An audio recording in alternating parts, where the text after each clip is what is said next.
আজ আমি বানিয়ে নিয়েছি লাল ঝোলের রুই মাছের কালিয়া। তাহলে দেখা যাক কিভাবে বানালাম এই কালিয়া।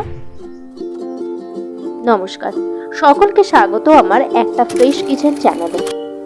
তাহলে শুরু করা যাক আজকের রান্না। প্রথমেই রুই মাছগুলোতে নুন, হলুদ, লাল লঙ্কার গুঁড়ো ভালো করে মাখিয়ে নিলাম।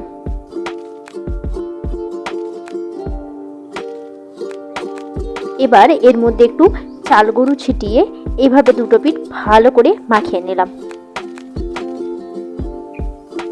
এরপর একটা মশলা বানাবো। তার জন্য কড়াই অল্প সর্ষের তেল দিয়ে তাতে পেঁয়াজ, রসুন, আদা, টমেটো, শুকনো লঙ্কা, জিরে দিয়ে ভালো করে নেড়ে চেড়ে এর মধ্যে একটু নুন দিয়ে দিলাম যাতে সবজিগুলো একটু সিদ্ধ হয়ে যায়। এরপর নেড়ে চেড়ে ঢাকা দিয়ে দিলাম 2 মিনিটের জন্য। এরপর ঢাকা খুলে ভাজা সবজি আর মশলাগুলো মিক্সার গ্রাইন্ডারে বাটির মধ্যে ঢেলে নিয়ে একটা পেস্ট বানিয়ে নিলাম।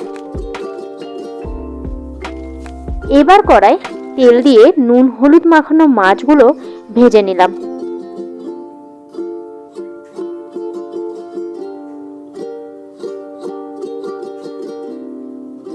এবার ওই মাছ ভাজা তেলের মধ্যেই 2 কোয়া রসুন আর অল্প একটু আদা থেতো করে ফোড়ন দিয়ে একটু নেড়ে চেড়েই আগে থেকে বানিয়ে রাখা মশলাটা ঢেলে দিলাম।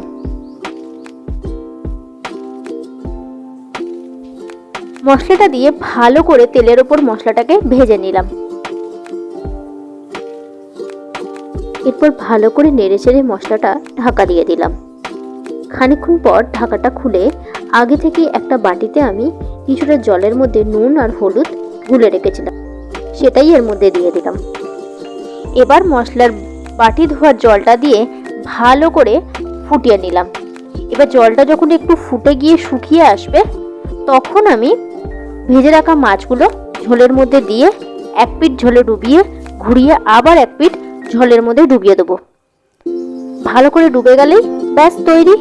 আর বেশিক্ষণ একে ফোটাবো না, তাহলে এটা চাল গুঁড়ো মেশানোর জন্য যে মচমচে একটা ভাব হয়েছে সেটা নষ্ট হয়ে যাবে। আমার এই রান্নাটা তোমাদের কেমন লাগলো? ভালো লাগলে অবশ্যই কমেন্ট করো, লাইক করো, শেয়ার করো। আর যদি আমার চ্যানেলে নতুন থাকো তাহলে অবশ্যই চ্যানেলটাকে সাবস্ক্রাইব করো। ধন্যবাদ।